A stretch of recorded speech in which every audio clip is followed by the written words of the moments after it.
بسم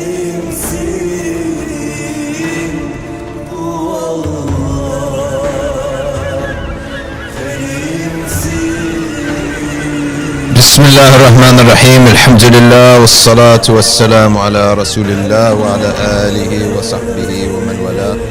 Welcome everybody to the Sufyan Society Nothing But Facts live stream on a Thursday in which actually all week it's been cloudy, right, Omar? Kind of. We're getting into the fall. You start feeling the fall, right? You start feeling that, and you start moving now into the colder weather. But today we kick off with Lebanon still continuing bombings in Lebanon, and let's look at the logic behind this. Israel's logic here. You're gonna kill all the Hamas members, all right? You're not killing their whole family, right?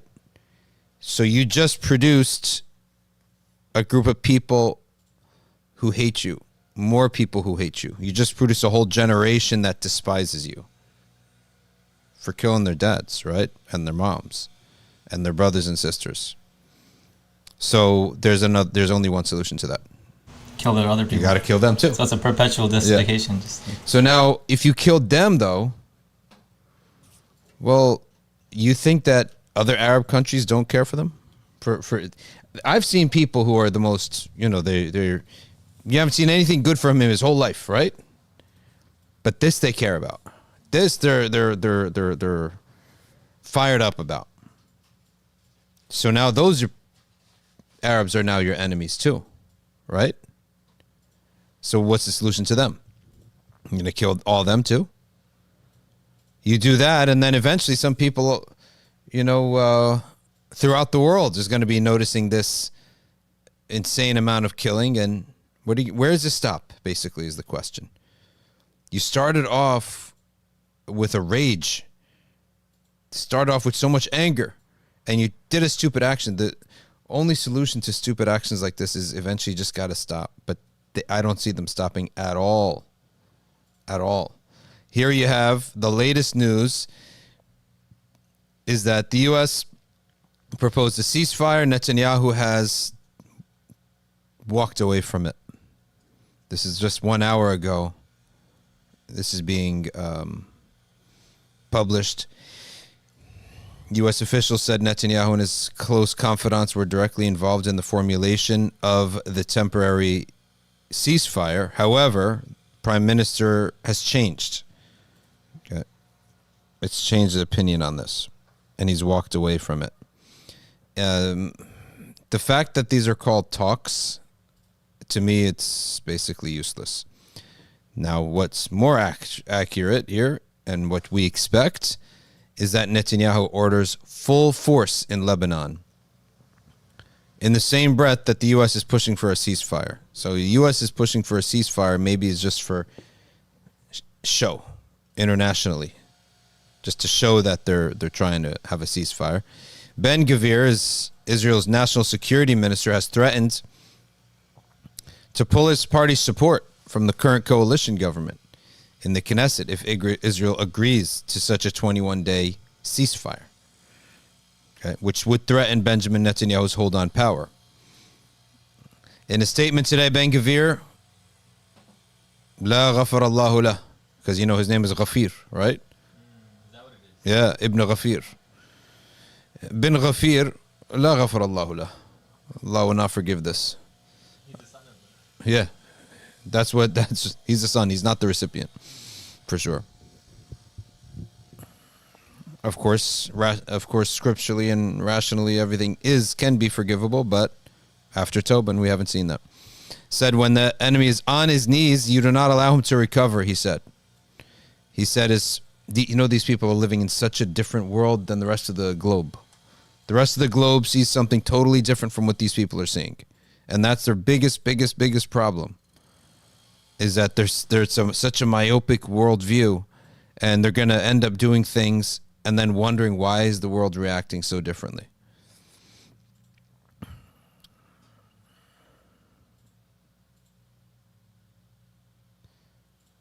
He lands in New York, Netanyahu, vowing that Israel will not stop its fight in Hezbollah, of course, against Hezbollah. Of course, they say against Hezbollah, they mean basically everybody who 19 Syrians killed in an Israeli airstrike in Lebanon. 100,000 people are on the move.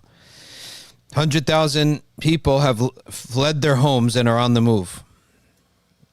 You get all the you're going to have all the books now of all the stories of the people packing whatever they can from their homes, hitting the streets and just marching. SubhanAllah. Okay. Anyway, there's just we all know the news. There's not much to say, to be honest with you, beyond what we all know, and we all been having this outrage and this anger. We all know this. SubhanAllah. All right, let's go to Q&A. Today will be beforehand because we have a guest, and then we are leaving early today. So let's go straight to any Q&A that people may have here.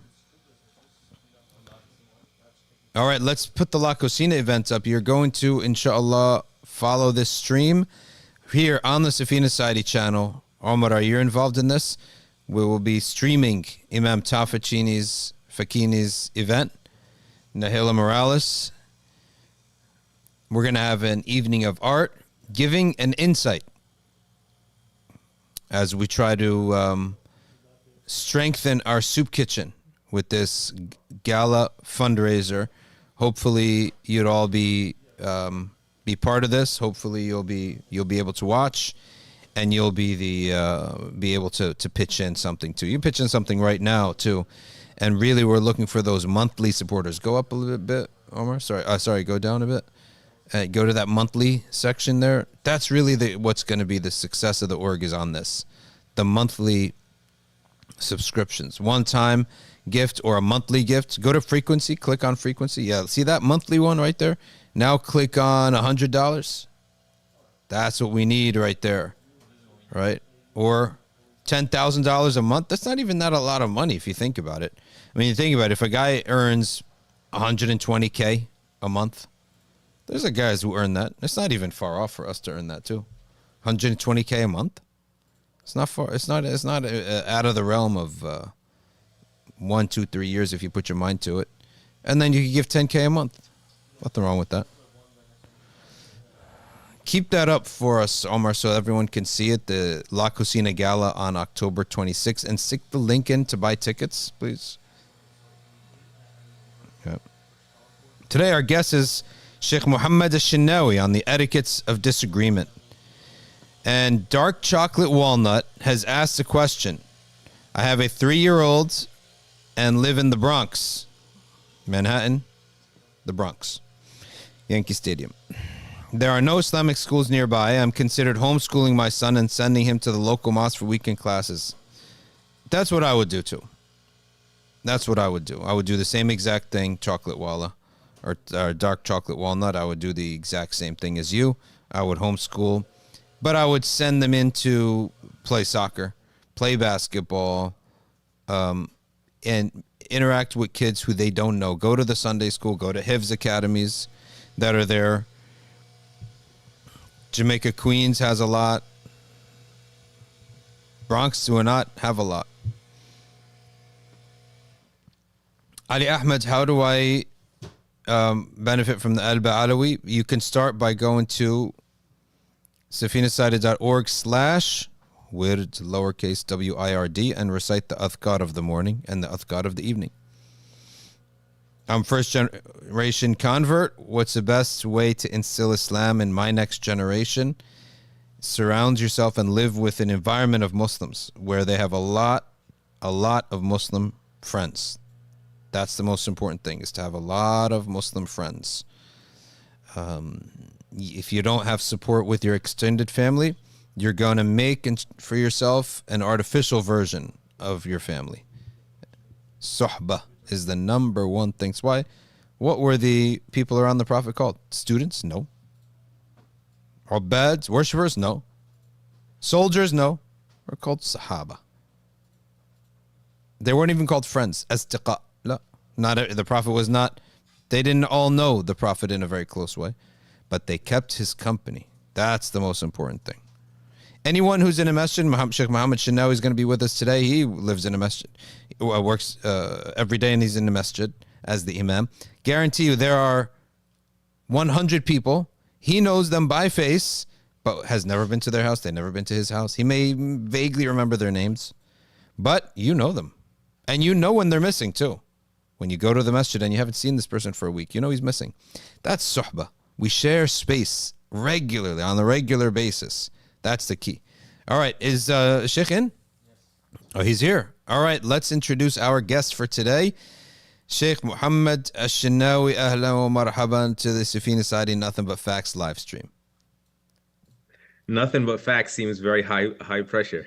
It is high pressure. No dhanni allowed, right? No dhunoon, no awham. Dhann is speculation for those who are studying epistemology. Fact, 100%. Then there's dhann after that. But dhann could be 99%, and we can accept that. 99, 90, 80. Maqbool. Okay, cool. I get to be human now. Thank you. Yeah. So tell me, you're in right now. You're in Allentown, Pennsylvania, correct? Correct. Okay. Yeah, Lehigh Valley, West Allentown. West Allentown, in Lehigh Valley, and I guess it is a valley, right? Because when you drive in, you see these mountain ranges, and I guess they form this bowl, which is known as the Lehigh Valley, right? It's a watershed. It's a valley. Correct. Very good. So Lehigh Valley, there you have Masjid Isa bin Maryam, and you have like 3 or 4 buildings around that, which you all purchased, right? Alhamdulillah, yeah. MashaAllah. So you're being very active. There's a little playground gym area for the kids outside. There's a basketball court. There's an outdoor NBF basketball court. They have a game room for people just unwind, play ping pong. And the reason that's important is because shabab, they need to get themselves, they need to be active. A youth, if all he has is Muslim friends and they pray 5 times a day, you should say alhamdulillah, right? If he's got Muslim friends, all the friends pray 5 times a day, but all they do is just play ping pong and play basketball and go out and do all that stuff, you should really, I would say, you say alhamdulillah, because that by itself is amazing. So and Shaykh Muhammad Elshinawy's masjid, they're always offering these types of things. They're always active with the shabab, and they have a youth director who used to be in the NBA, believe it or not, or he was part of, I think, he was a professional who played against some NBA teams, some exhibition games, but he was a European basketball player, so in the European leagues. And his grandfather is the one who prayed the janazah on Malcolm X. That's the youth leader there. Our shabab were so impressed by that. They thought that was the coolest thing. Yeah, mashallah. Yeah. Man of many talents, generations into Islam. He's just mashallah, a wealth. So let's do a little bit about yourself before we get into this. You're a New Yorker. Queens? Brooklyn. Okay. Which masjid there? Masjid Abu Bakr? Oh my God, you know Abu Bakr? Of course. How'd you get that? That was my closest like walking masjid growing up. Okay, so let me tell you the story about that. So my dad, he was very close to a certain sheikh.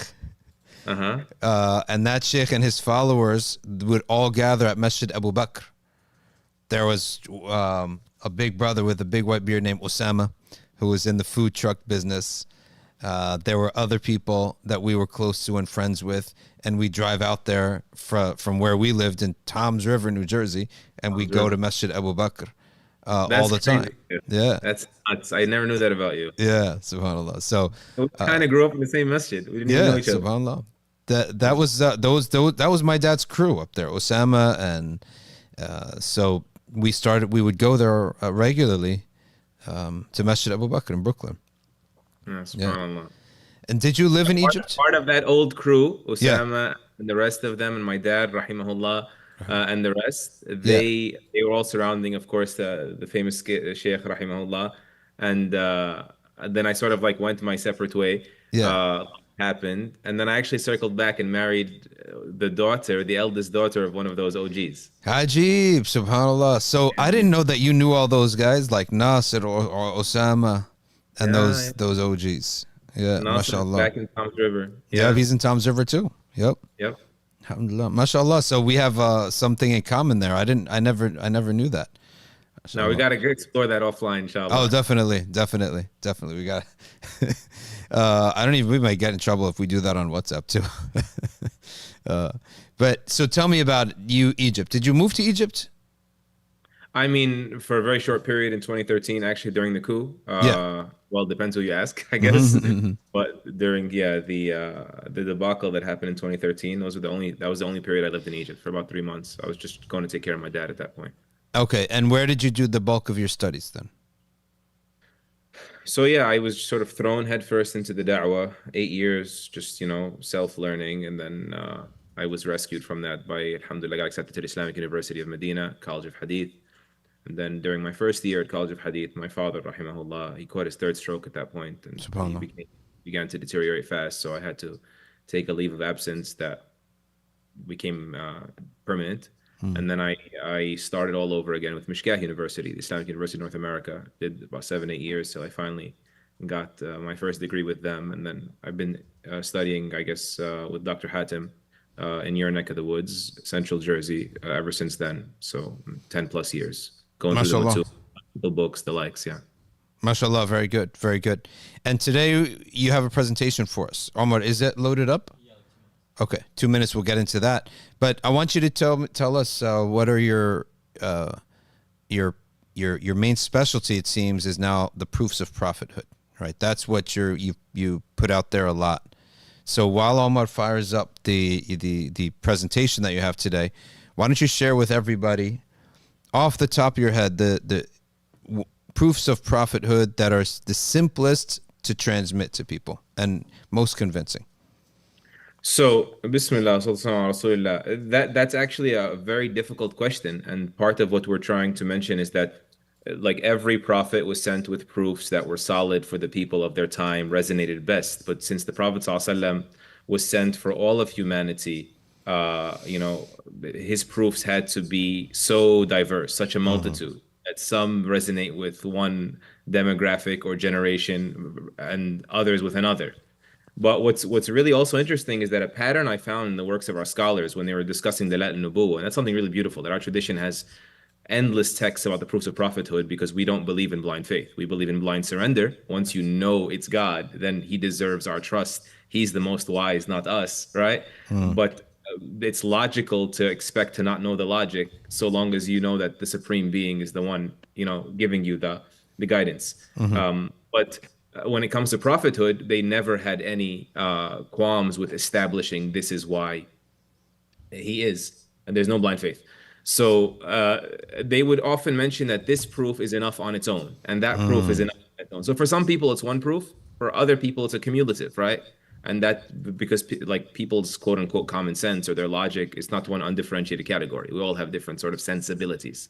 So for instance, like if you think of character, that has been a really big one, to be honest. And I used to always wonder, like, how can someone being a nice person mean they're a prophet? Alayhi salatu wassalam. Because I'm a great guy, for example. It doesn't mean I'm a prophet. So sometimes the logic doesn't follow. But Ibn Taymiyyah, rahimahullah, he used to say that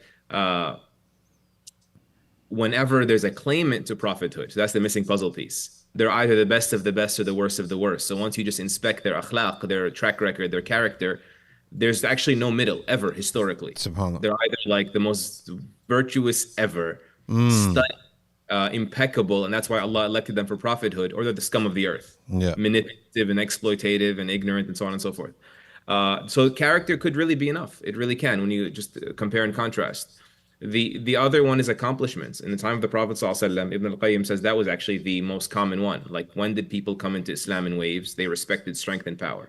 It wasn't his akhlaq, it wasn't his miracles, it wasn't the eloquence, sort of the miraculousness of the Quran.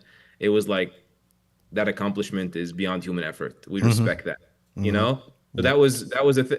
And it's interesting also that some people can't appreciate that nowadays without being a little bit of a historian or having some background. It's like, oh wait, the 100 most influential people, that famous Michael Hart book Muslims love to brag about, when you compare him with even Michael Hart, like it's so funny in the intro of the book, he's literally apologizing. Like, I know choosing Muhammad's kind of gonna upset people. It's like politically correct.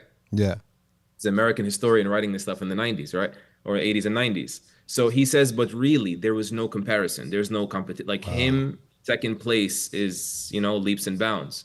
So you begin to say, oh man, there's something beyond human here. This is divine aid. For others, it was the prophecies. That's one that to be honest, I think is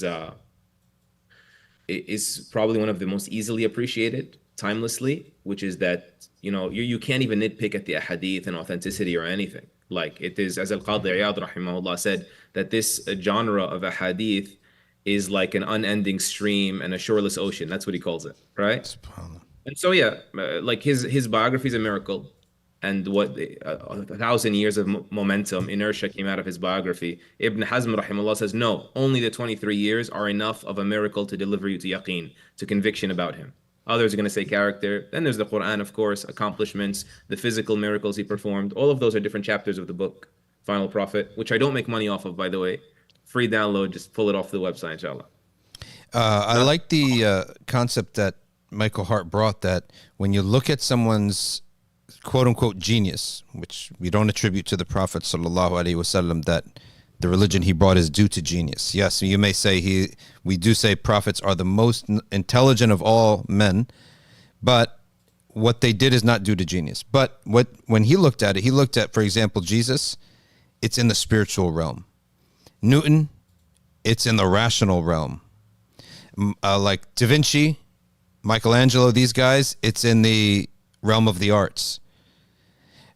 You could probably look at some political people and say it's in the realm of statecraft or conquest.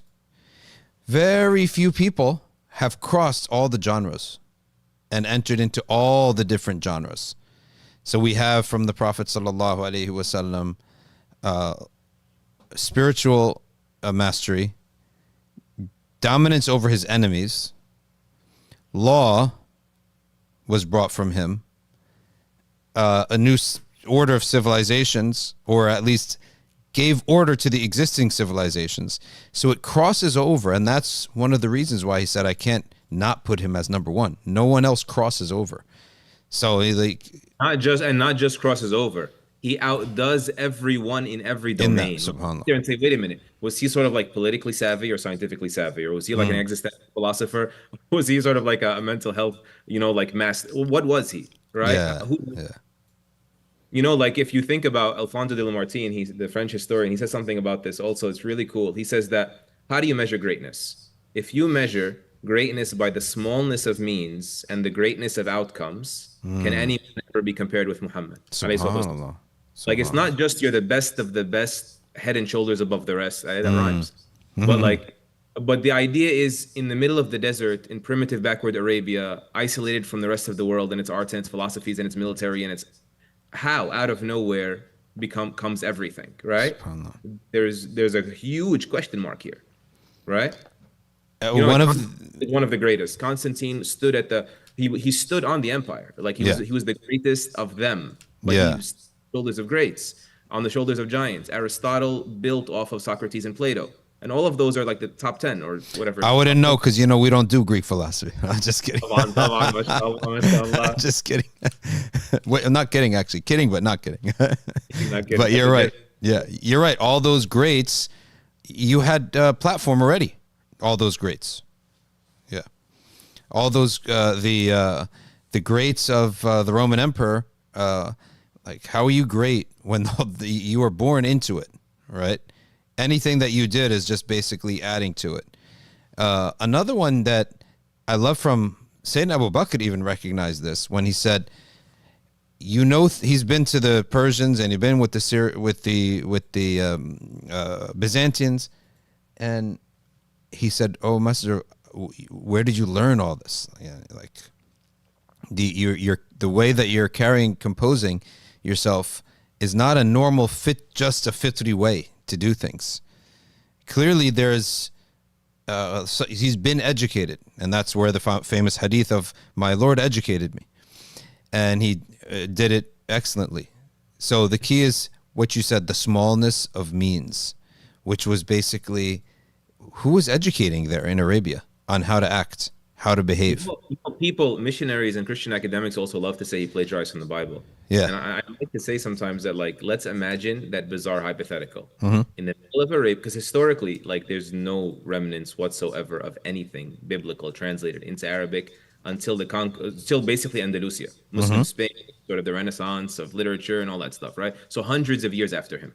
You know, they say that it was like 100 or 200 years after the Prophet ﷺ, and these are like Western academics admitting this, that you have partial, incomplete, poorly translated copies of the Bible trickling into Arabic. So let's just play dumb, and for argument's sake, say he actually had, in Arabic of all languages, the complete version and the accurate version of the original Gospels in the middle of Arabia of all places, and he was able to hide from the world that he understood like Latin and Greek and Aramaic. Like, okay, fine. What about the Arabic of the Quran now? So the Quran says, we know that they say, إِنَّمَا يُعَلِّمُهُ بَشَرٌ, he's being spoon-fed by another human being. لِسَانُ الَّذِي يُلْحِدُونَ إِلَيْهِ أَعْجَمِيٌّ وَهَذَا لِسَانُ عَرَبِيٌّ مُبِينٌ. Subhanallah.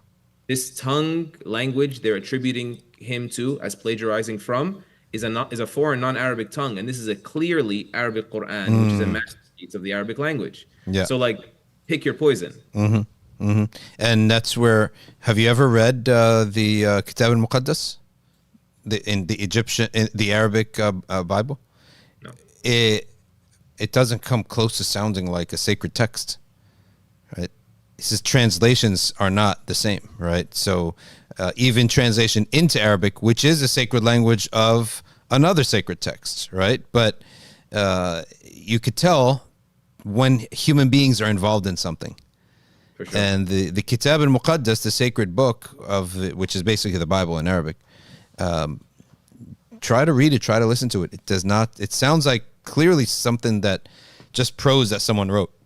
Has none of the rhythm that you would imagine of a sacred text. So clearly, because it's translated. Also, I would say that there are masa'id, there are things, there are details in those very stories that are unknown to the Egyptians. To the Christians and Jews, and came to be known afterwards. And one of the most famous examples of that being that Haman was the name of the Pharaoh's assistant, Pharaoh's builder.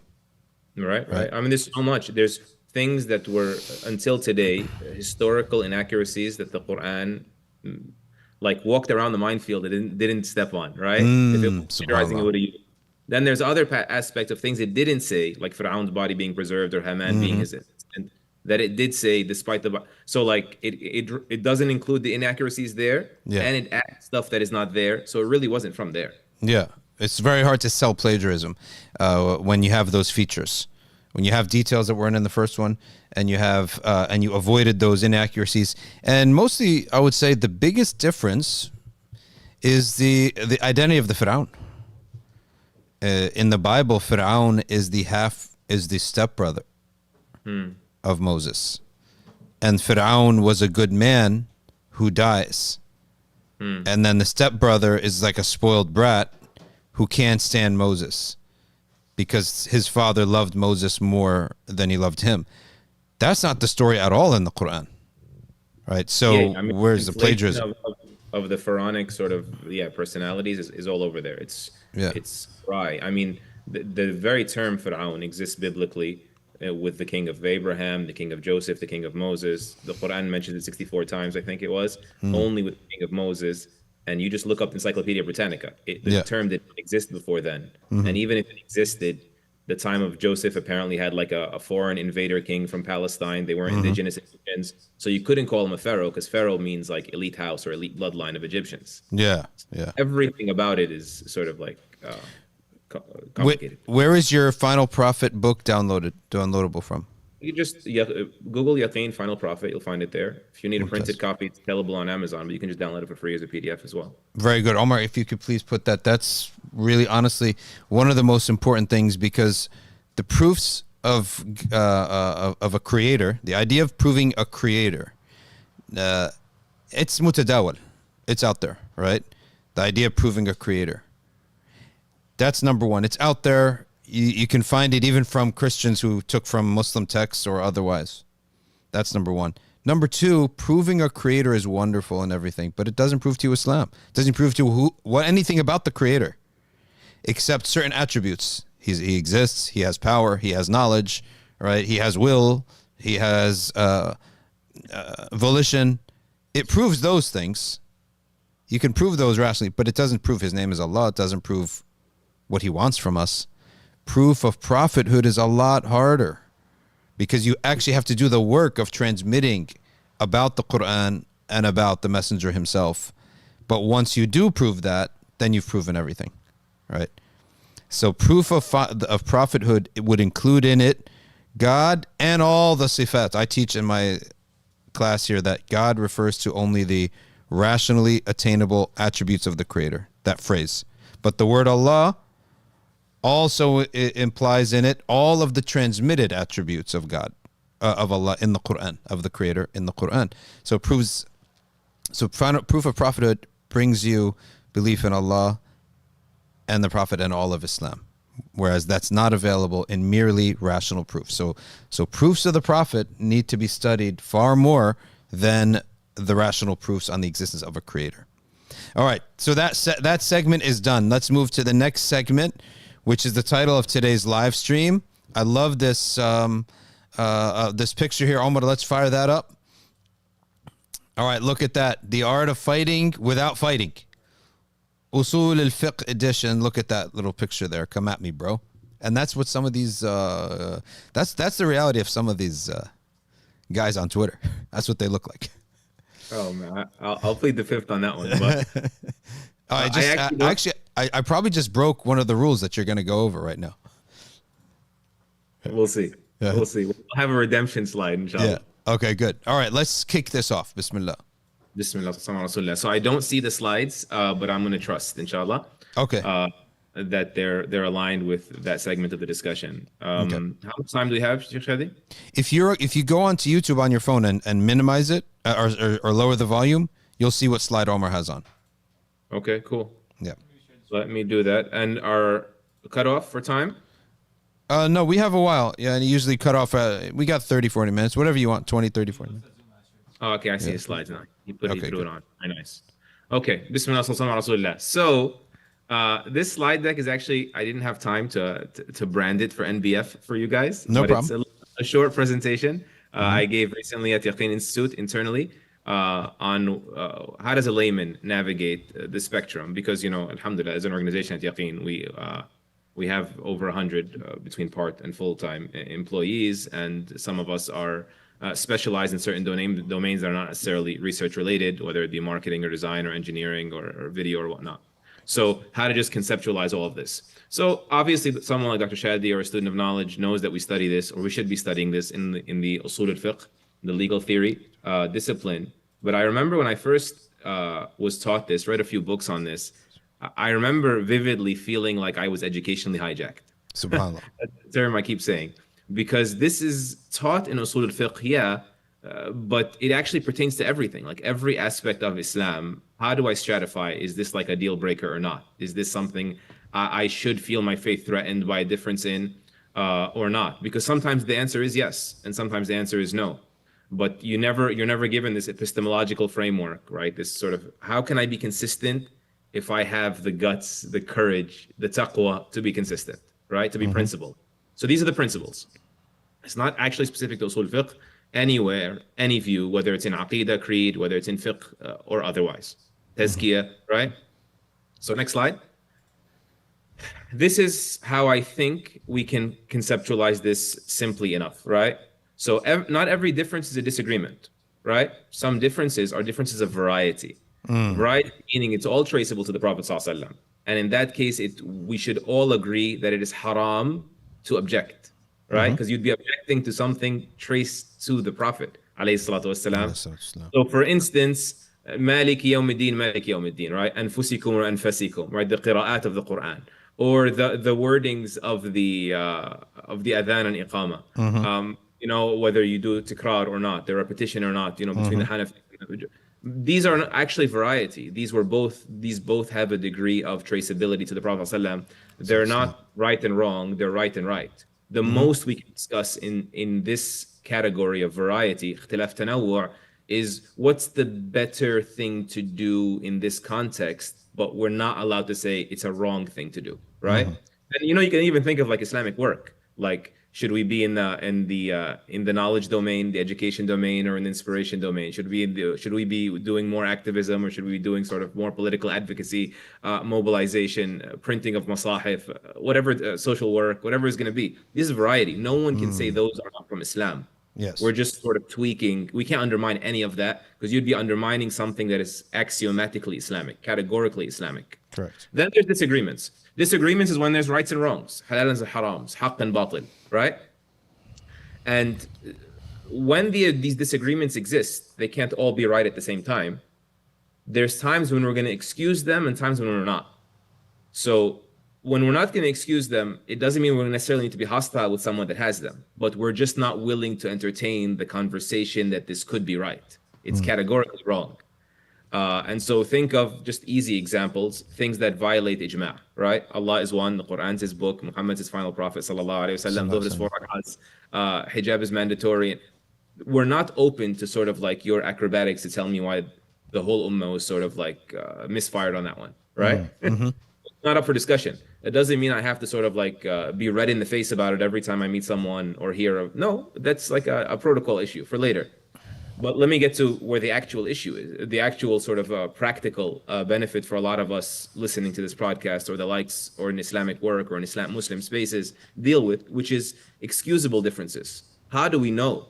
Because sometimes we have misplaced concreteness. We think it's concretely unexcusable, illegitimate, or the likes, right? How do we know when something is unexcusable? The easiest way for time purposes and is just matters of agreement, when the scholars have unanimously agreed on something or a number of things.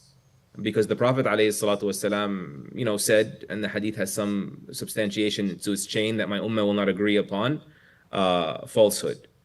And he also said, this is a more authentic chain, this is mutawatir, like massively transmitted, like there will always be a group of my ummah visibly on the truth, apparent, al-haqqi zahirin. That means if the ummah was wrong, someone would have stepped up and said, excuse me, guys, right? There will always be dissent, meaning disagreement, to make sure the truth is never absent from the ummah for a moment. And so politically excusable, we're talking about scholarly views. There's scholarly precedent for them. They don't come out of nowhere in an unprecedented way, right? Feel free, Shaykh, if you want to just we can tandem in this. If anything I'm dropping or any blind spots, please. No problem. No problem. So next slide. So scholars again disagree now. They have conflicting views. Let's say they have a set number of views, and these scholars don't condemn each other, right? So what does that mean? When they don't condemn each other, they still agree to pray behind each other or whatever.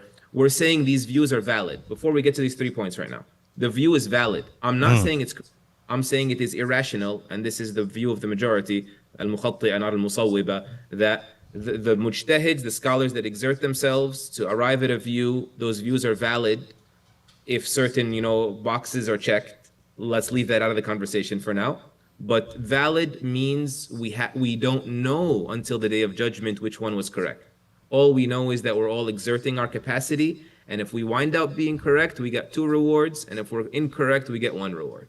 That's it. That's what the hadith says, right? When a person passes their judgment, of course, you need to be qualified to pass judgments to begin with. You pass your judgment and you turn out to be correct, you get 2 rewards. Your effort, your trophy. But the trophy is Allah. It's not something you sort of flex on people and smash over people's heads, right? It's with Allah. And then if you're wrong, you get 1 reward, meaning for efforts. Yes.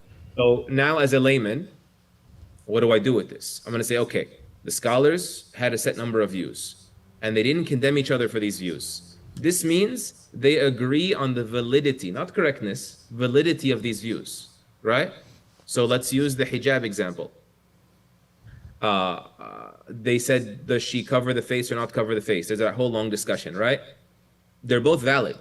To sort of write one off as liberal and one as extreme, and there's always fingers pointing to the other side, is dhulm. It is unjustified. They all actually agree that you're the one out of line in that case.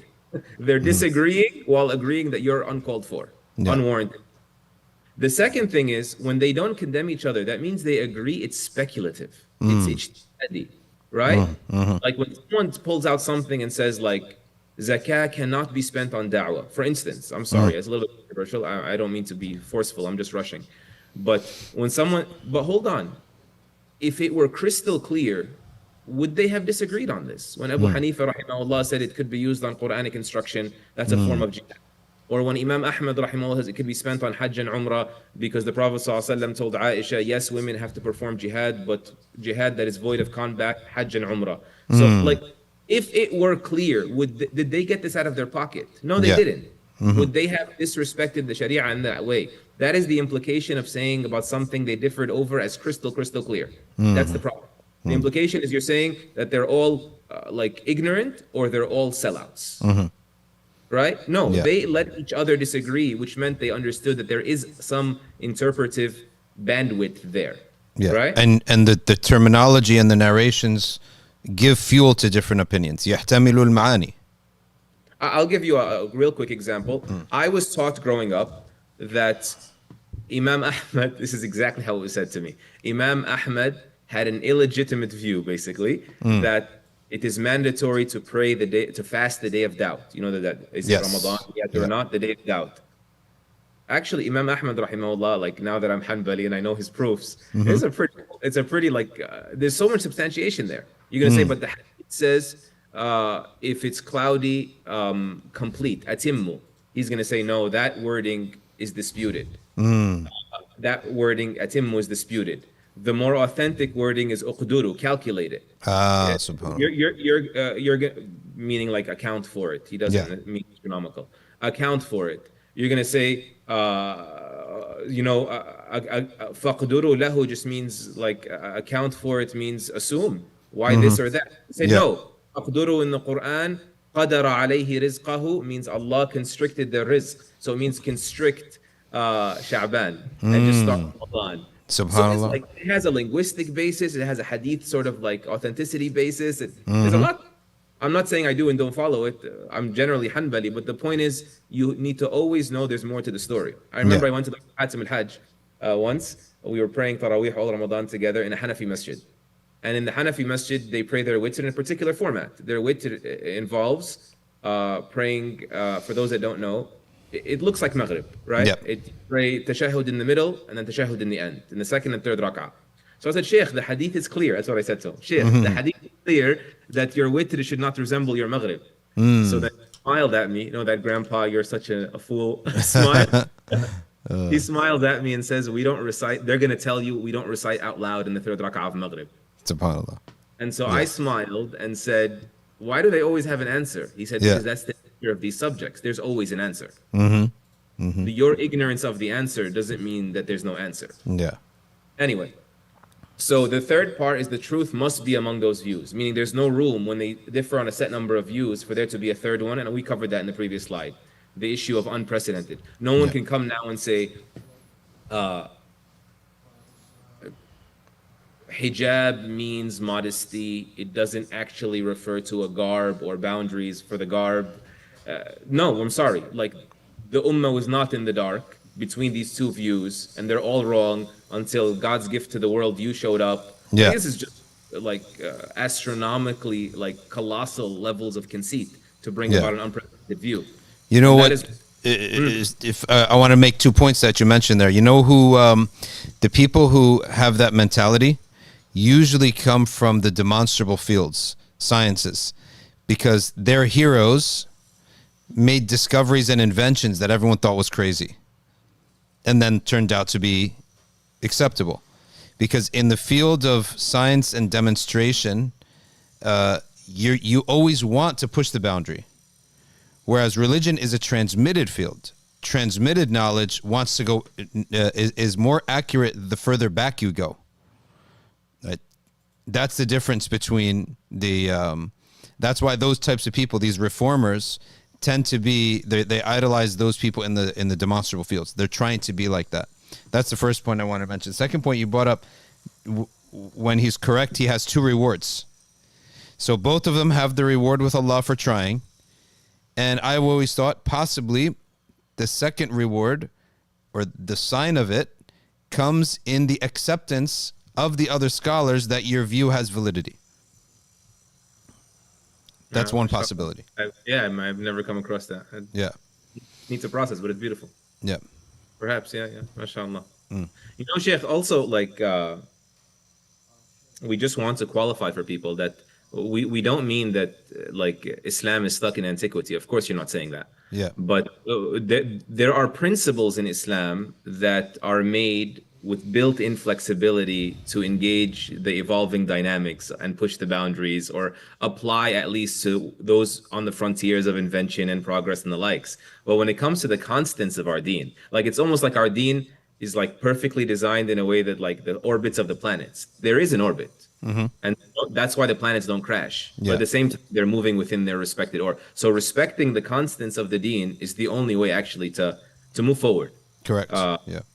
Jazakallah khair for that, Sheikh. Yeah. So, you know, even I was thinking, I heard a guy, I'm sure you've come across this sort of like this revisionist trope. It's like low-hanging fruit, I guess, for us. You talk about like, we misunderstood what the real problem of Qawm Lut was. These scholars think it was because of like same-sex acts. It was actually because of rape. Because, you know, Surah Al-Ankabut says, إِنَّكُمْ لَتَقْطَعُونَ السَّبِيلَ, you're like road bandits. So they were like, the problem was actually rape. And you have this whole revisionist thing of like, it's because there was no consent, because consent, obviously, the modern paradigm, the reductionist modern paradigm of it being everything. But the problem with that is, if this really was the case, that means not just were 1400 years of scholars monkeys, right? Didn't understand anything. But it also meant that the Sahaba radiallahu anhum, the Prophet ﷺ failed to raise them, right? He failed as an educator. And that also means that Allah Azza wa Jal, when He told us this is a clear book, that's not true as well, because apparently there's nothing clear about it, if everything is discussion. Yep. So I just want people to also keep in mind the implications of not recognizing the constants or the off-limit points, right? Yeah. Yeah. On both poles, right? Next slide, inshallah. So what do we do? What do we do in light of this? Just remember the 4 rules. The layman is not entitled to a personal opinion. Everyone needs to understand this. You know, Ibn Abd al-Barr, since I'm going to be pandering to the Malikis today. Ibn Abd al-Barr, rahimahullah, the great Maliki scholar, he reports ijma', scholarly agreement, أن المقلد ليس بعالم وأن العلم معرفة الحق بدليله. That the muqallid, the layman, you know, muqallid, layman, it comes from qilada. Qilada means like a chain around your neck. It means a collar. Meaning, you need to understand that you're just being dragged along. And that's why taqleed, and this is not controversial, taqleed is haram except for darura. The only reason you would imitate someone in your deen is because dhuhr time is going to end, and I'm not going to be a scholar or mujtahid by the time asr time comes, so I have no choice. But ideally, we should all sort of own our own deen and religious opinions. So he's saying, but recognize that. Read the room. Where are you? Who am I? You are not a alim. And that ilm is knowing the truth and the evidences for it, right? What does he mean you're not a alim? He's not trying to insult you and say you're like an ignorant fool. He's trying to tell you that it's haram for you to have a view. You don't have a view. You're following someone else's view. So if you don't have a view, you can't be defending a view or promoting a view. You don't have one. That's number 1. The second bullet, the scholar is not, now the scholar, check this out. The scholar is not entitled to impose their view on others. Think about that. Why did like Abu Yusuf al-Qadi and Muhammad Hassan al-Shaybani or Ibn al-Qasim or anyone, why did the greatest students of the founders of the 4 schools sometimes disagree with their teacher? Because they were forced to. Why were they forced to? Because they understood that it is haram for me, Allah will hold me accountable to my ijtihad. It's haram for me to follow someone more knowledgeable than me, more pious than me, when on a particular issue, my ijtihad delivered me elsewhere. Yeah. And that's why they also don't impose it on others. That's why they didn't, their students, or we shouldn't impose it on the peers in scholarship. I'm punishable for departing from my ijtihad. I'm rewarded for my ijtihad. And so how can you bully me into doing something that is contrary to what Allah's rewarding me for, and Allah's punish me if I ignore? That's the idea you want to think about here. As a scholar, you can't even do it, let alone a layman. Yeah. The third thing is leadership. Leaders are entitled to compliance within a spectrum of valid views, right? And that's Yes. like a rule, like respecting an imam's leadership in the masjid, or a husband's leadership in the home, or the management's leadership in any sort of organization or collective, the state's leadership to pick a moon sighting view, right? Whatever it's going to be. Leaders are entitled to pick a view because you can't get stuck in decision paralysis, right? You don't have to believe in the view. You just have Correct. to, they're right to choose one, right? No gaslighting, no pressuring, nothing. The last thing, and this is very important, which is that cooperation. Someone shared with me a clip recently speaking about the importance of cordiality and cooperation, which I really appreciated. Cooperation, which some will call unity, that's why I worded it like that, follows a pros cons calculus. It has nothing to do with everything I just explained. Yeah. It has nothing to do with valid versus invalid views. Yeah. So, like, cooperating in obedience, ta'awanu al-birri wa-taqwa. You know, like, if someone believes there's a prophet after Muhammad, sallallahu alayhi wa sallam, for sure that's an invalid view. Yeah. If you believe that God is part of a triune Godhead, right? Trinity, invalid view, fine. Inexcusable, fine. But I can still collaborate with you. So what about people that have so much more in common, right? Even like the scholars agree generally, if you look at how they operate, they agree that shunning a Muslim is only allowed when there is a clear pro there, like a clear benefit, tough love, or sort of like protecting the ummah. And so that's a very dynamic rule that what they agree on. Like, when is it actually in the best interest of community or ummah to not interact with someone? And we should let those in the kitchen make those decisions, by the way. Yeah. Yeah, next slide. I want to just make a quick comment on the compliance.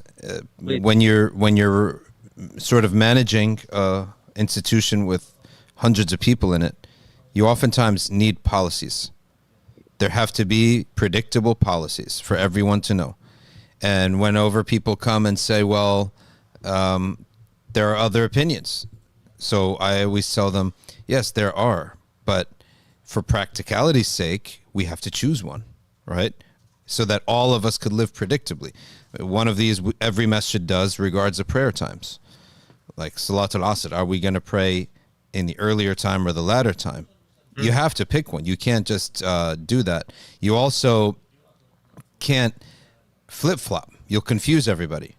And you can't allow every group to come in, pray Jama'ah how they want, right? Otherwise, you're going to have chaos. So a lot of times it's policy. It's perfect example, Shaykh.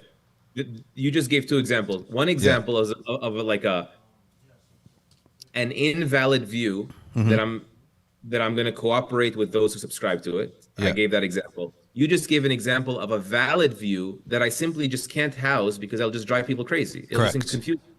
So it has nothing to do with valid and invalid. It has to do with sort of maslaha and mafsada. Exactly. Right? That's why when those guys come and argue, happens all the time, I say, Habibi, I'm not going to sit here and discuss haqq and batil.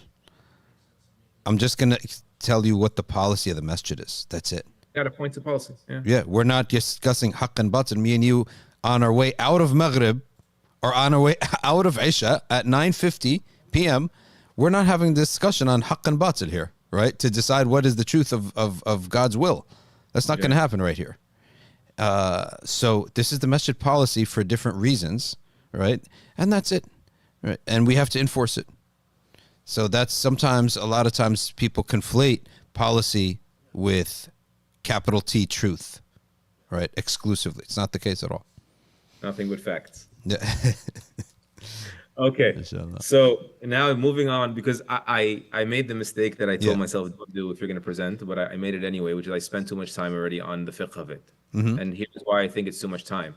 Yeah. In this ayah in front of you, Ibn Taymiyyah rahimahullah on his book on unity, or his discussions on unity, he says that Allah Azza wa Jal's two descriptions of the human being, ظلوم and jahula, unjust, ignorant, they actually summarize all of the reasons for disunity among Muslims. Dhulm and jahl. Dhulm and jahl. So being unfair, transgressive, and being ignorant, unaware. Of course, ignorance, I just removed it. I removed it in 3 slides. We're done with ignorant. It's over. It's actually the easiest of the two. The easier of it. The dhaloom is the harder part. because we're by nature we're selfish creatures, right? So that's going to run us into a whole lot of messes, having double standards, having our group prejudice, our individual preference, our clouded judgment. We're more emotional than we are rational, and so the rational, even scriptural stuff is actually the smaller part of the puzzle.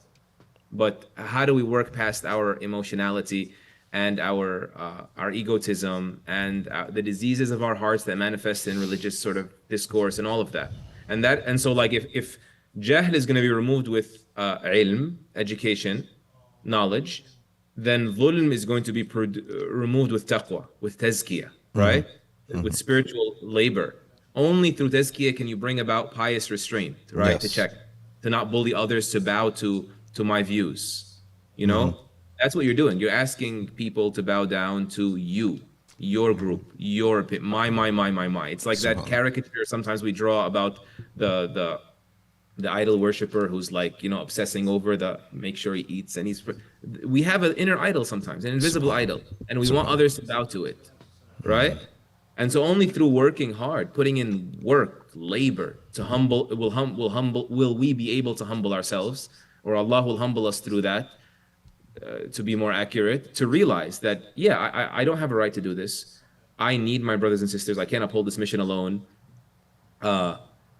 It basically prevents us from carrying out the disagreements in the wildest, fullest iterations of them, right? And if we don't spend enough time on morality and spirituality and tazkiyah,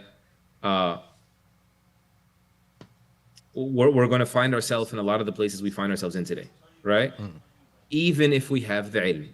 You know, actually, you can jump straight into the next slide. I'll show you that even if we are scholars, we can still fall into this.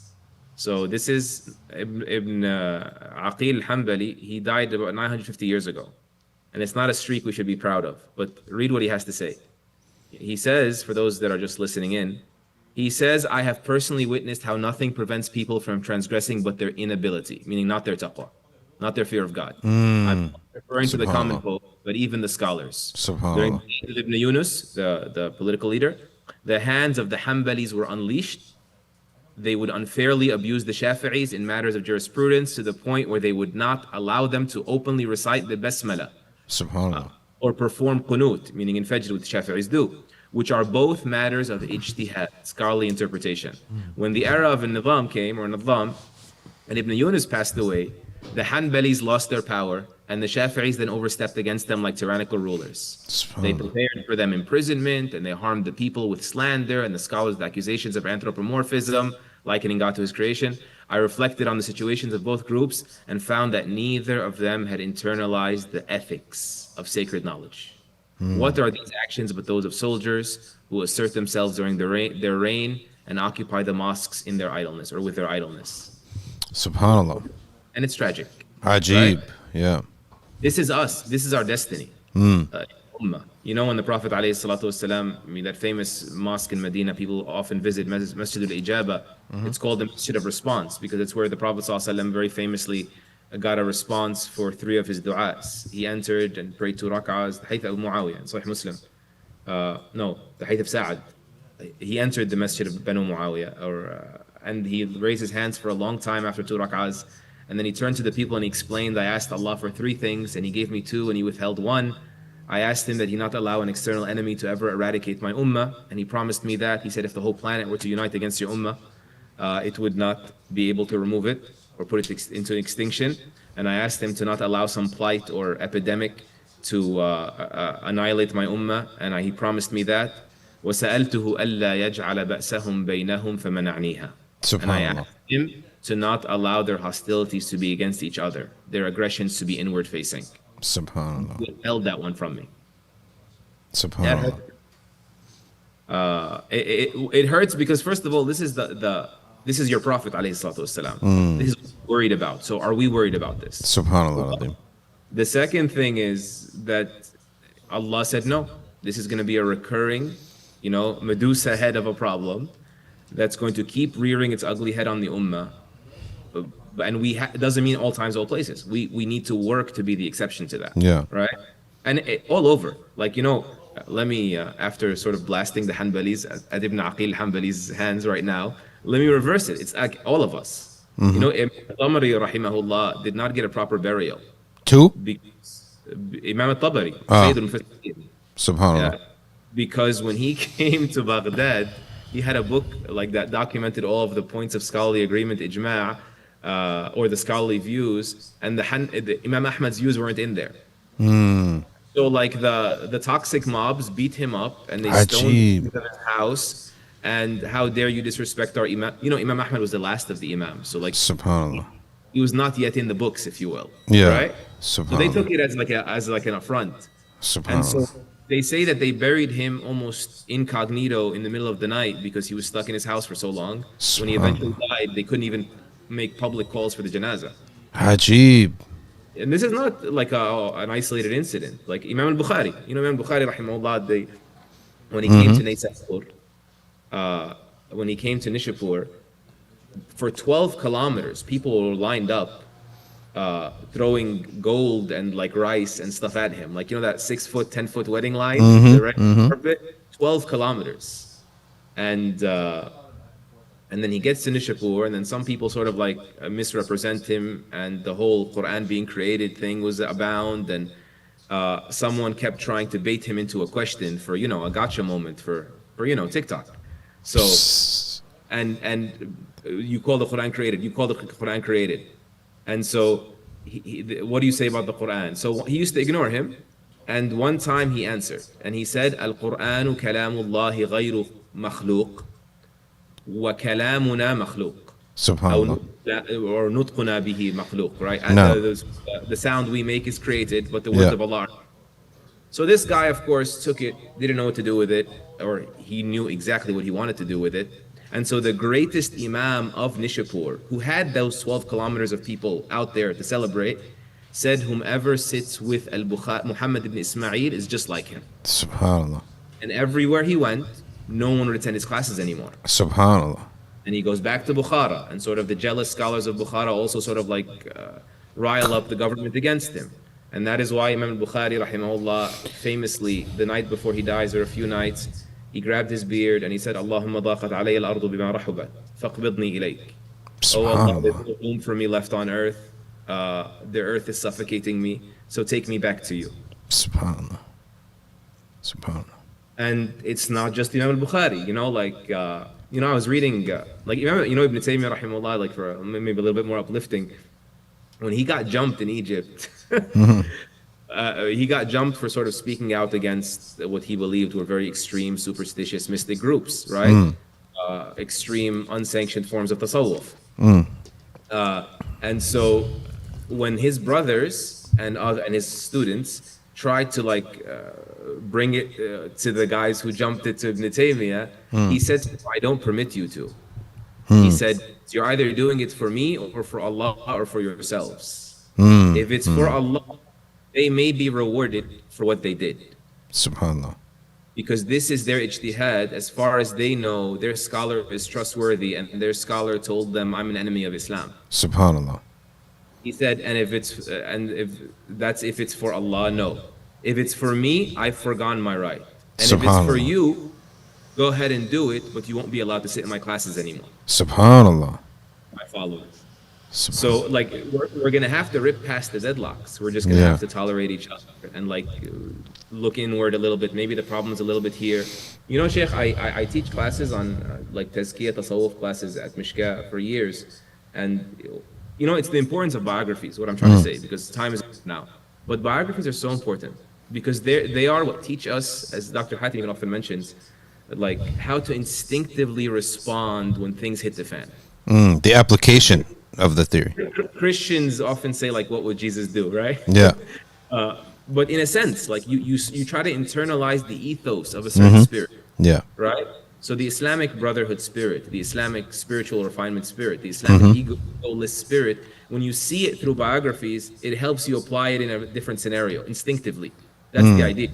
That's why Abu Hanifa, rahimahullah, of course, as you know, like, he used to say, تَرَاجِمُ الرِّجَالَ أَحَبُّ إِلَيْنَا مِنْ كَثِيرٍ مِنَ الْفِقْهِ. The biographies of men, meaning the righteous, are dearer to us than all of these technicalities about law. not to a'udhu billah, disparage, sacred law, but that's what he means. Sometimes it can backfire. Ibn al-Jawzi said this too. It can become ammo, right? Yeah.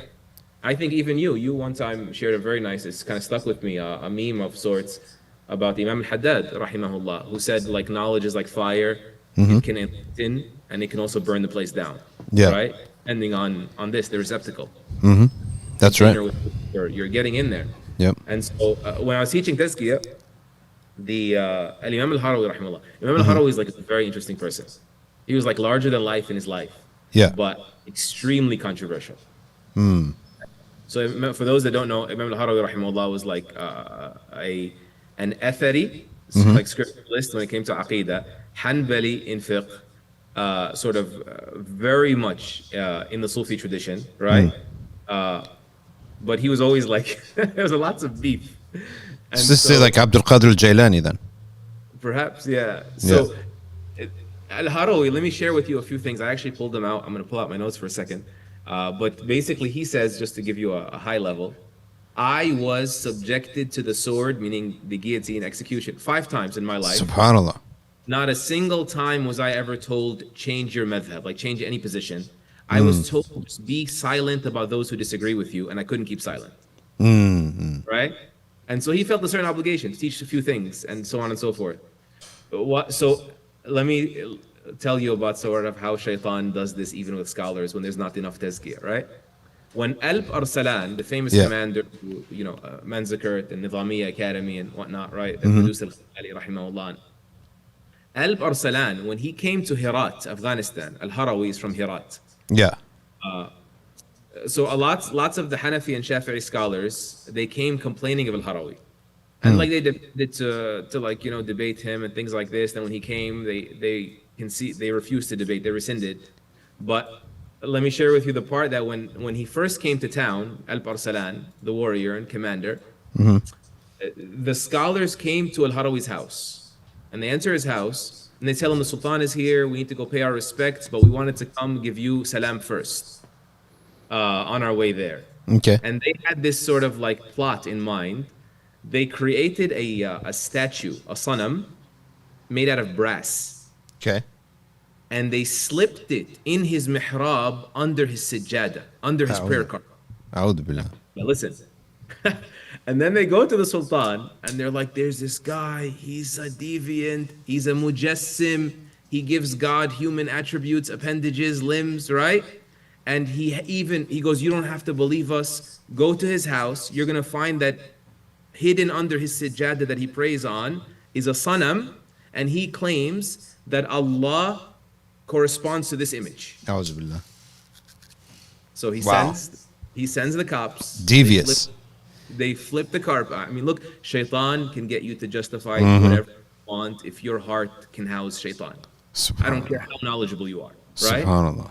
So he sends the cops. The cops sort of raid the house. They find this. He drags him, brings him in. He's infuriated, and he asks Al-Harawi, "What is this?" So he says, "Sanamun yu'malu min as-sufra shibh al-lu'ba." It's just like it's an idol made out of brass. Looks like a stupid toy. And he said, "That's not what I'm asking you." He said, "Then what are you asking me, Sultan?" He said, "I'm asking, what is this doing? These guys," he saw them standing, so like he knew. Yeah. These guys say you worship this and you claim that Allah corresponds to this image. And so Al-Harawi rahimahullah, he raised his voice very high and he said, "Subhanak hadha buhtanun azim." Glorified you are. So this is the statement that Allah Azza wa Jal spoke, for those that don't know, when Aisha radiallahu anha was framed. She was slandered. And that's all he said. He refused to defend himself. He just said, "Subhanaka hadha buhtanun azim." And so Allah Azza wa Jal caused something to land in the heart of Alp Arsalan, this guy's being honest, and that these guys tricked him. Subhanallah. So he sent him home, like honored and like all these apologies and stuff. And then he turns to these guys and he says, "Be honest with me," and he threatened them. You know what they said? They said, "This guy gives us so much trouble. No one listens to us. He has the crowd." Subhanallah. Subhanallah. Right? And we wanted to, listen, فَأَرَدْنَا أَن نَقْطَعْ شَرَّهُ عَنَّا. We wanted to protect the people from his deviance. Oh, What is it? إني أخاف أن يبدل دينكم أو يظهر في الأرض الفساد. That little inside all of us, right? Pharaoh said, trying to protect you from Moses altering your religion and in the world. You know what's crazy? I'll tell you why they hated him. I'll tell you why, and I'm in a safe space. Good thing we're not recording Shaykh Shadee. I'll tell you why they hated him. Ash'aris hated al-Harawi because al-Harawi used to consider Abu al-Hasan al-Ash'ari to have left Islam. Ajib. Yeah, Subhanallah. Of course I don't subscribe to this view. Yeah. But that's the idea. That's ijtihad. That's sort of like the way he went about explaining Asma al-Sifat or whatever it is. Yeah. So they held this against him, right? They took this person. However, when Abu al-Waqt al-Sijzi, rahimahullah, he says, I went to Naysabur, I attended the classes of Abu al-Ma'ali al-Juwayni, rahimahullah. Great, of course, scholar of the Shafi'i madhab and Ash'ar. I mean, like, big name, right? Yeah. Notice that a Sijzi, the student of al-Harawi, is attending for who? For Juwayni. But not all. He says that when I got there, new face, who are you? Man ant. He said, I am the servant of Shaykh Abu Ismail Harawi. So Juwayni said, radiyallahu an. Subhanallah. May Allah be pleased with him. He understood, a separate issue. Like, this is just deen for us, right? Yeah. And a lot of times when we don't go through the biographies, we get caught up in sort of like the intellectual conclusions or sort of, we see the ummah with those things, and I'm not sort of trivializing them, but in the grander scheme of things, those who we got our views from don't necessarily hold those things, right? Yeah. Like, even I'll be extra, let me just stay on subject. But As-Sijzi, when he heard al-Juwayni say that, he reflected on all of the noise regarding his teacher. He said, "Isma' ila aql hadha al-imam, wa da'a al-tugham inhum illa kal-an'am." He said, look at this guy. Look at al-Juwayni, rahimahullah. This is an imam. Look at the intelligence of this man. Stay away from sort of like the loud, wild mobs in the masses, right? There's also something else. I'll make this the last part about al-Harawi rahimahullah. Al-Harawi rahimahullah was like, tier 1 scholar in like Nahu and Sarf and Tarikh and Tafsir and all of this stuff. But also, he had this approach in da'wah where he would dress very, very nice and expensive. And of course, as a Maliki, you can appreciate that. Because Imam Malik rahimahullah had that view about shuhra. Correct. Yep. That you might have to distinguish yourself sometimes, even if it's ordinarily not correct to do that. Correct. Speaking, right? Because knowledge will be lost if the scholar is not distinguished. So he kind of had that view. He used to wear very expensive clothes, never come to the Sultan. I don't want your money. You can't impress me. But he used to also say, I dress this way so people can look at me and say, wow, I wish I was Muslim. Subhanallah. And when he would go home, this is what the biography says. I'm reading to the biography. ثم إذا انصرف إلى بيته. And then when he goes home, عاد إلى المرقع. He goes to his sort of clothing. والقعود مع الصوفية. And sitting with sort of like the Sufi practitioners, the people of Zuhd, people of asceticism and minimalism and the likes. في الخانقاه يأكل معهم. He eats with them. ولا يتميز بحال. And you can't tell him apart from anybody else. Then he says, look at this. He says, and through him, he basically was revolutionary. People started showing up early to Fajr, and and the whole town started naming their children Abd, like Abdullah, Abdul Rahman, right? Subhanallah. And he would defend the Sunnah, and he would not speak in language that the Sunnah or Quran didn't use, meaning he was athari, right? And so he understood that he was confusing to people. Subhanallah. And that's why he said, a final quote, "Man lam yara majlisi wa tadhkiri wa ta'ana fiyya fa huwa minni fi hil." Doesn't understand my project and what I'm sort of entrenched in, and what I believe and what I don't believe, and where I get my stuff from, and whoever doesn't know my biography and accuses me, I forgive them. Subhanallah. So anyway, so this is a little bit of everything, right? There's like 3-4 more slides that I'll just walk through if you don't mind, and I'll be done. Yeah, sure. But something reminded me when you said about his books and the interaction with him is that. Can you imagine if someone did a history of da'wah in America? Let's say someone did a little MA thesis. 2 people. One guy, his primary source was the masajid. So his primary source about you, about myself, about whoever, is to go to that mosque and talk to the people in that community. Then write your thesis on the history of that person. The other person's sole primary source was to go to Twitter, look at the responses and the tweets and the comment sections, and write your history of this person. You would have two different books. Like, you wouldn't even know who the people were, because the written word and the exchanges of the written word are so different. There's no body language in the written word. There's no tone. There's no chit chat in the written word, which all soften hearts, which all changes everything. And I would say that in the past, their tomes were their books that they wrote, the fatwa they wrote, and the interactions they have also were completely different, which points to your whole point of the importance of the biography of the person. Is more, sometimes it tells you a lot more, or something that would never have been in their book. Yeah. Right. Absolutely. Jazakallah khair, Shaykh. So the next slide, وَمَا تَفَرَّقُوا, this is, recurrent, actually. This is not one ayah, right? They only became divided after the knowledge came to them. So it wasn't the knowledge, it was the transgression. Right? Not enough taqwa to curb the transgression. Like, the transgression of the tongue, guys. Like, to know that everything you ever said, you're not just going to be asked, was it right? Was it right? Did you have enough reason to believe it was right? And did you say what's right with justification for the right reason? And there's the intention component. If any of those fail, like you're going to self-destruct. You're destructing. You're destroying yourself by yourself. That's it. Shaykh, like once said to us something. I was sitting on the couch with him, and he was like saying, "Do you have any idea how arrogant we were as youngsters?" And that's the idea. We hope that as we age, the very least is we can help others get past this stuff faster, and we don't stay. And some of us will stay in it. May Allah protect us all. But he's saying we used to sit there and talk about the rajih this, rajih that, the stronger view this, the stronger view. He said we used to sit there refereeing between scholarly views, and we didn't even know, this is how he put it, some of the disciplines, we didn't even know the name of the discipline, let alone mastering it. Some of the disciplines they used to arrive at those conclusions. Whatever it may have been, right? Yeah.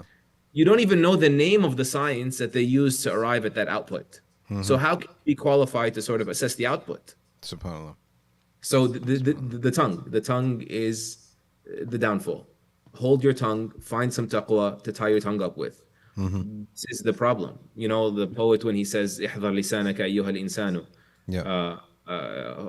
hold that tongue of yours, O human being, لا يلدغنك إنه ثعبان. Do not be stung by a snake. You have a snake in your mouth, right? Yeah. Wrap it. لا يلدغنك إنه ثعبان كم في المقابر من قتيل لسانه كانت تهاب لقاءه الشجعان. How many victims of their own tongues exist right now in the graveyards that the bravest of men were afraid to stand in front of in this world? Everybody was afraid to step to him, but he was his own demise. The tongue did. SubhanAllah. May Allah Azza wa Jal purify our hearts and not make this share of it just speaking and listening, and may Allah forgive me for the hypocrisy of my words. But there's an ayah here, last ayah, I think. Last slide, last ayah. Once again, this is a recurrent theme in the Quran. I'm not really pointing to an ayah. When Allah Azza wa Jal always says, except for the time Ibrahim alayhi salam is asking, but every time it's Allah saying it, it's always that I sent you a prophet, yatlu alaykum ayatihi, to bring you, recite to you the book, and thereby I stuck that in the translation. I believe that's the correct way to translate it. But thereby, doing what? Yuzakkihim wa yu'allimuhum. It's always tazkiyah ta'aleem. Because when you flip these, the ta'aleem just becomes religious tribalism, and nice for religious tribalism. It's the same. He sent you a prophet to pull you out of your mess. The mess was tribalism in many respects. Even the idolatry was a product of, like, my grandparents weren't wrong. When you don't follow the process, we don't use the book right, it becomes what? Religious tribalism. No difference.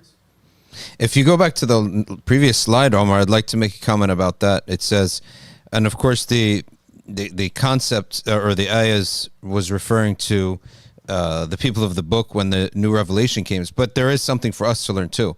When it says وَمَا تَفَرَّقُوا إِلَّا مِن بَعْدِ مَا جَاءَهُمُ الْعِلْمُ بَغْيًا بَيْنَهُم,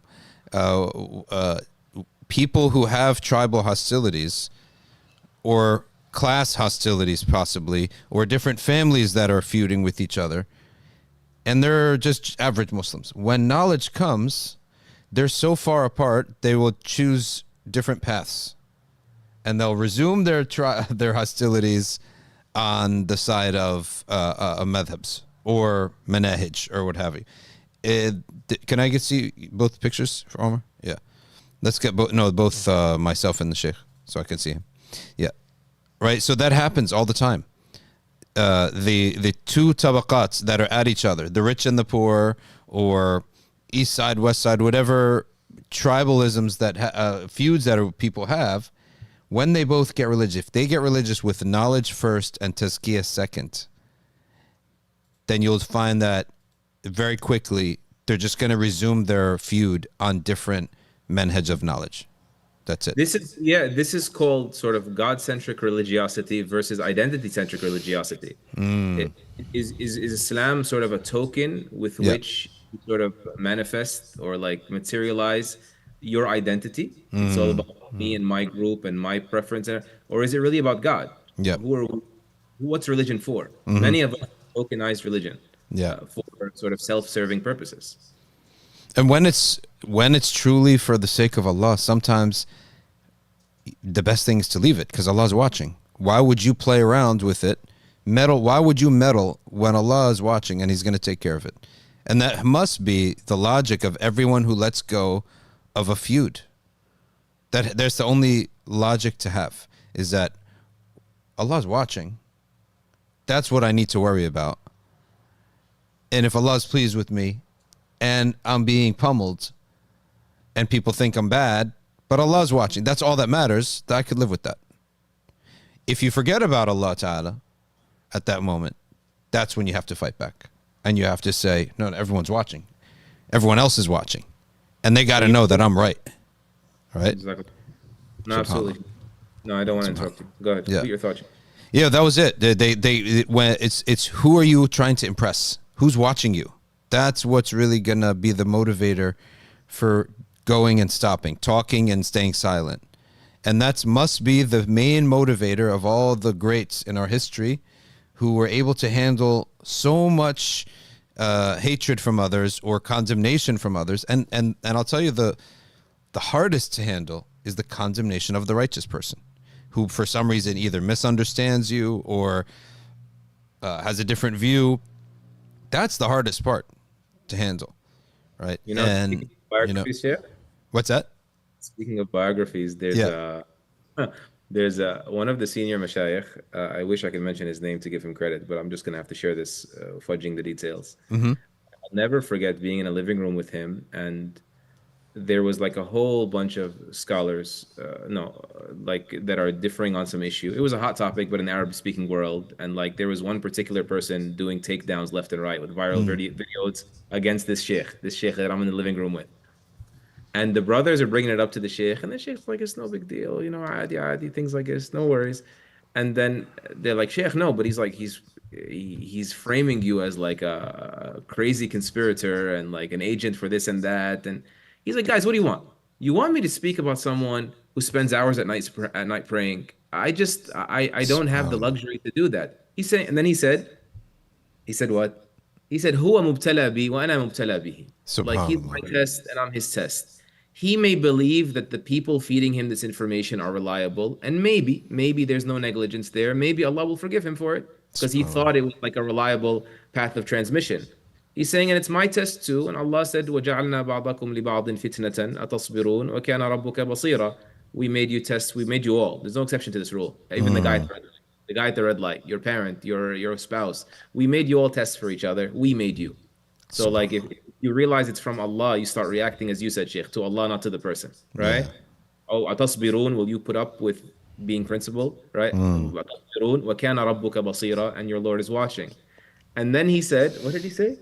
He said, yeah, he's my test and I'm his test and things like that. He said, I actually know I know why he thinks that I'm sort of like a double agent. It's because I got my US citizenship. There was like a different spelling on the passport. And so someone handed him one of my old boarding passes. And so he saw like a discrepancy in names. And so the poor guy thinks I actually am, working for this or that.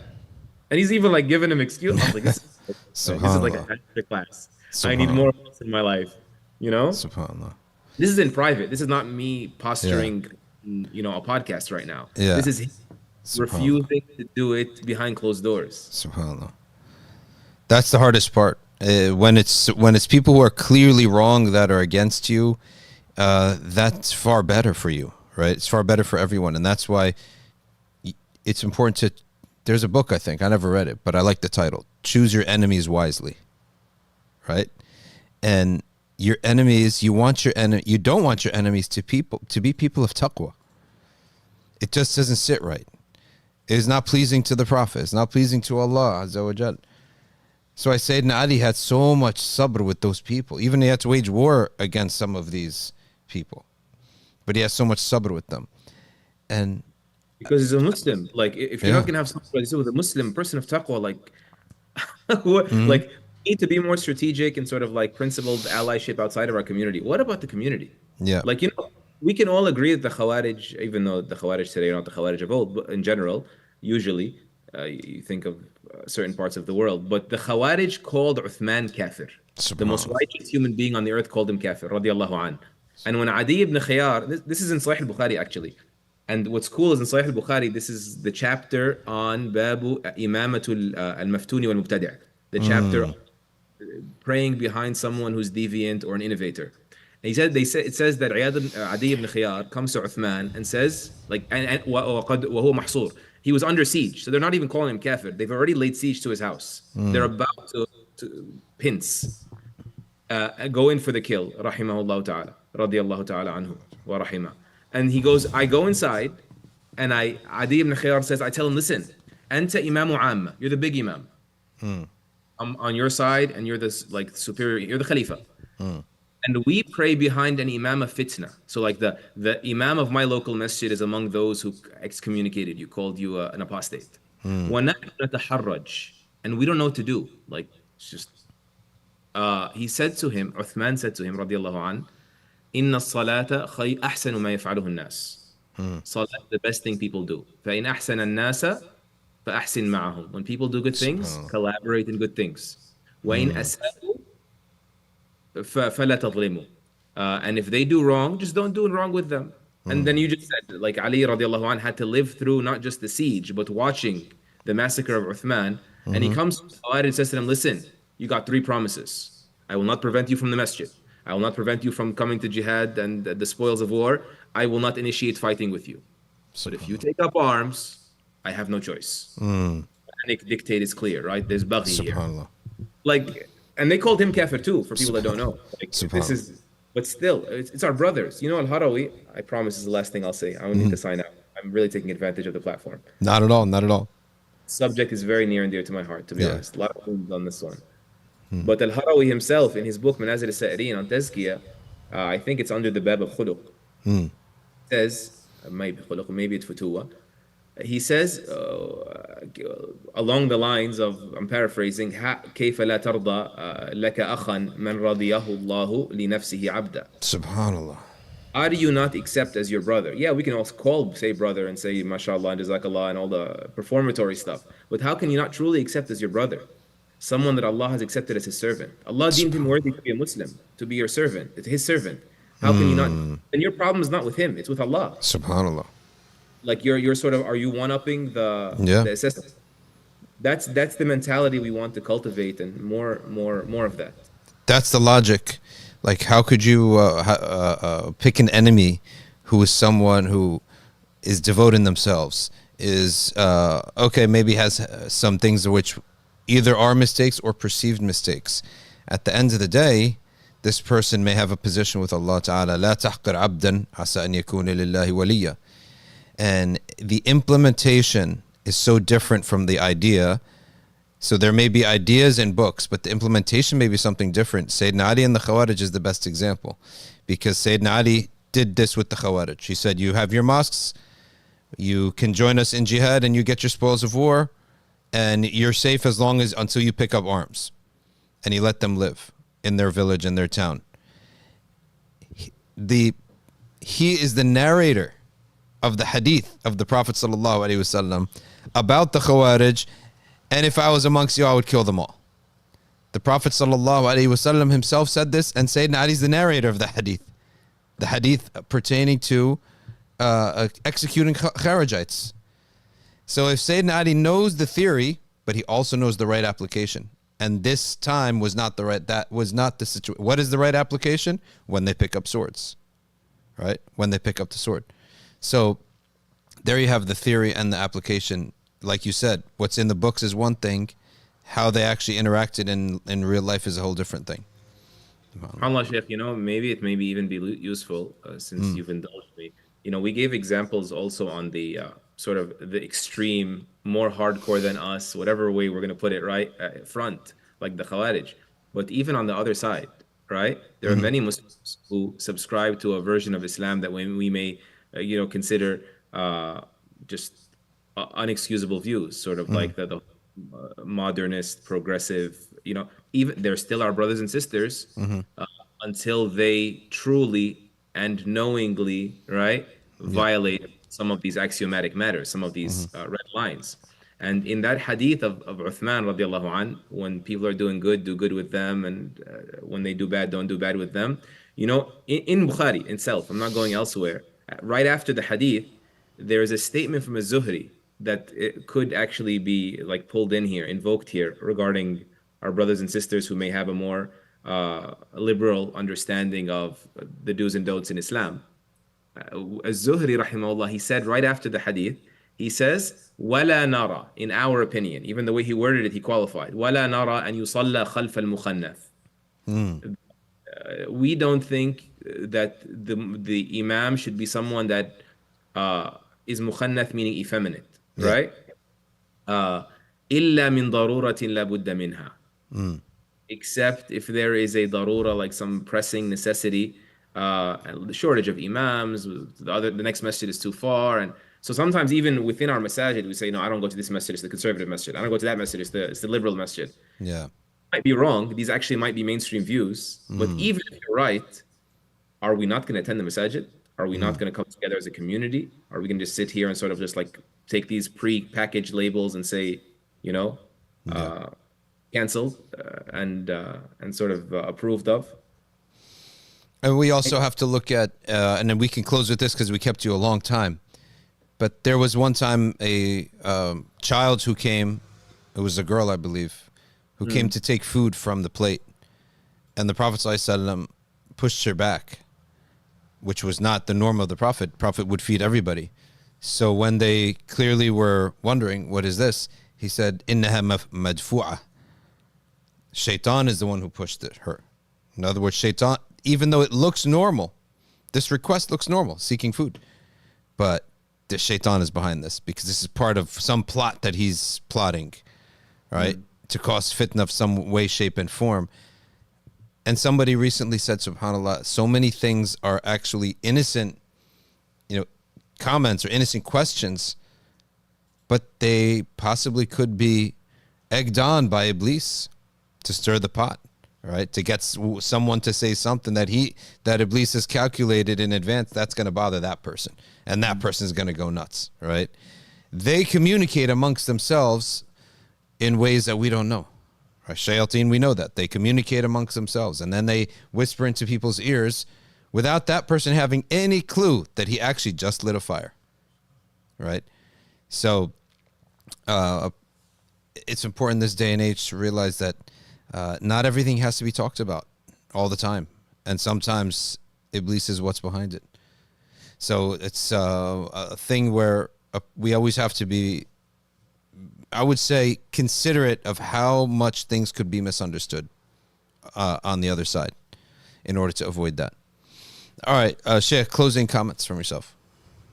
No, Jazakallah khairan. There's so much to be said, and don't want to crowd what I've said.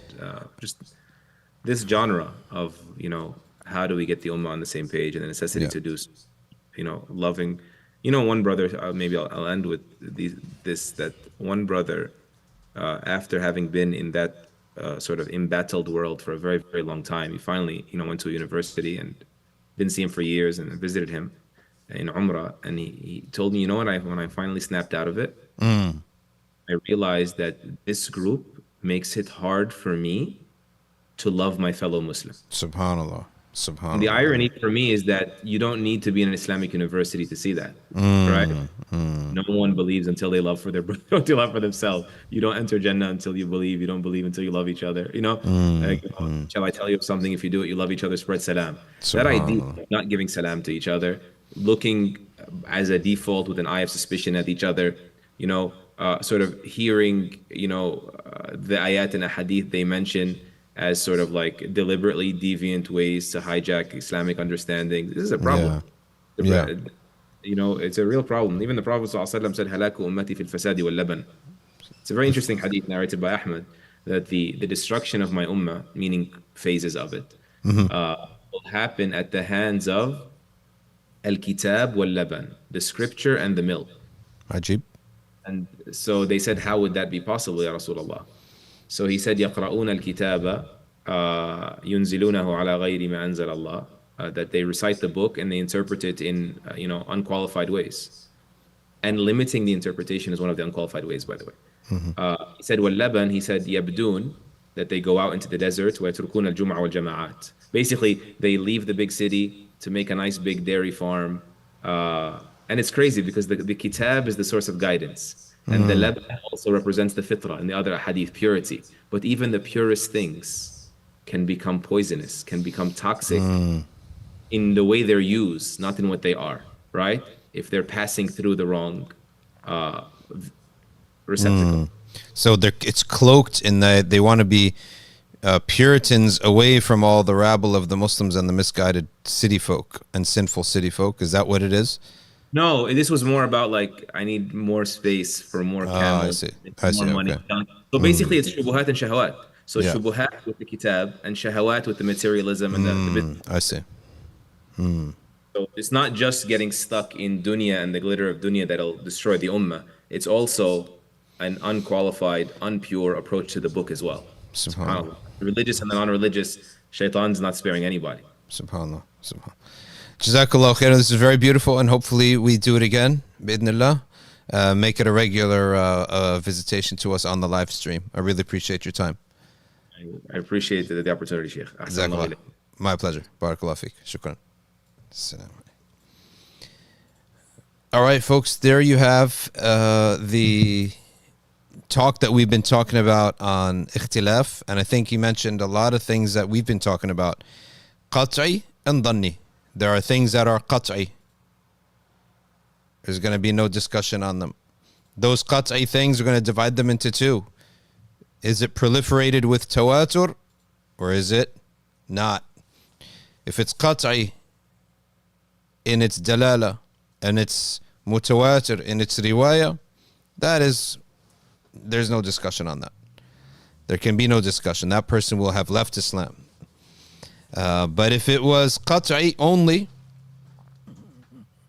but it proliferated not in a mutawatir way, not in a mass transmitted way, solitary transmission, then we are not allowed to deviate from that. Any parting from that would be a deviation.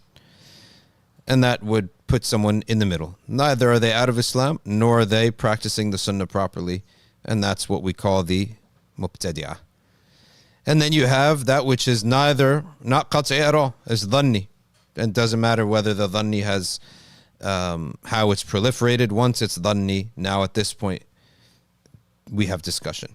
And you could be correct or incorrect. But we would not say that even the incorrect amongst them, we would not say that he's an innovator. And we'll have brotherhood with all of these groups that differ on these speculative matter. That's what he said in the slide, right? Speculative matters.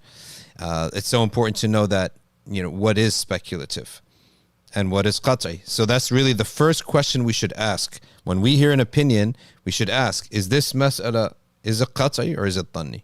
That's or this subject matter. Is there a room or no? I'll give you an example. Men wearing gold. The question is there room on this or not? Right? Is there room for discussion? Happens to the answer is believe it or not, yes. Because if you use it for nose, for teeth, gold jewelry, no, there's no discussion for that. There is no discussion. But there is a time where you can use teeth. You can make, in the old days, of course, nobody does that now, but they used to make a nose. They used to use it in warfare, in the things they use in war. So those are the exceptions. But that's really what, to elevate our discourse, the first question we should be asking, is this explicit or is this up for discussion? The moment it's up for discussion, now we enter into the realm of right and wrong as brothers. And that's maximum, I could say, is I disagree with that. But you're not allowed to break the bonds of brotherhood over those matters. I'm only take 2-3 questions today. Ali Ahmed, I see that, and it's a beautiful comment that you made there. Right. Let's go to Rizwanul Islam. And by the way, Ali Ahmed, I could only see that it means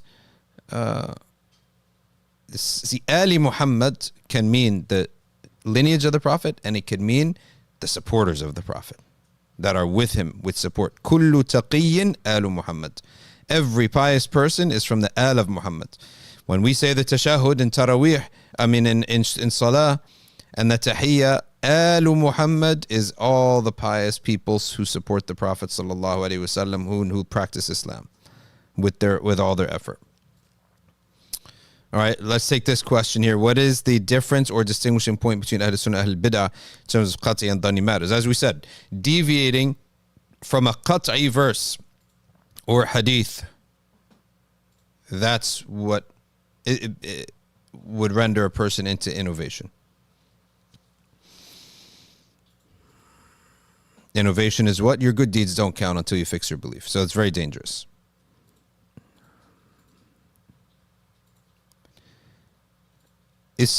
Are you saying we should not go and dig out people's dirt? Yes, you shouldn't dig out people's dirt for no reason. But when you're going to get married, you should investigate the people and what's out there and in the open about them, and what their friends tell you about them, and what their family tells you about them, and what they are willing to tell about themselves.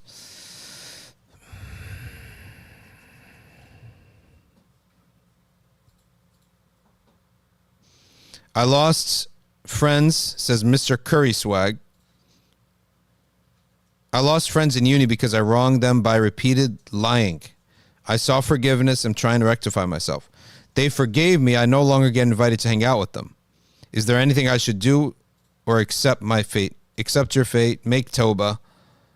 That's what I believe you should do. Make tawbah. And when Allah Ta'ala will... If Allah Ta'ala wills to change their hearts, He'll change their hearts. And when you've paid your price of being ostracized, you have to pay a price, right? Yes, they may have forgiven you, but you still have to pay your price. And that's the price that you pay. And hopefully you could teach people out there after the harm of such things. What's the hukm on killing insects, spiders in the house? I personally like to try to remove them from the house. However, you are allowed to kill pests in the house. Nothing wrong with that. How do you increase memory? Do tasmiyah a lot. How do you the push-ups of your memory is tasmiyah. Recite from memory. Every time you're with someone, give them the page. Give me a tasmiyah of this section. All right, we have to go, unfortunately, and we will be back bi'idhnillahi ta'ala on Tuesday. We have a very, very busy weekend. We got tonight classes and a short salah on the Prophet, peace be upon him. We have tomorrow, Long Island, all day with Mufti Azimuddin. You coming? From morning. Jummah there. Jummah, lunch, meeting, rest, event. Long Island. Anyone here from Long Island? Meet us there. Saturday, it's MCGP. Sunday, it's class at MBIC, and then ISBR. which is basking rich. SPQR, you know SPQR? So with the old Roman symbol, SPQR. But this is ISBR. All right, ladies and gentlemen, we got to run. I wish I could say and answer all your questions. Barakallahu feekum, jazakumullahu khairan, subhanakallahumma wa bihamdik. نشهد أن لا إله إلا أنت نستغفرك ونتوب إليك والعصر إن الإنسان لفي خسر إلا الذين آمنوا وعملوا الصالحات وتواصوا بالحق وتواصوا بالصبر والسلام عليكم ورحمة الله.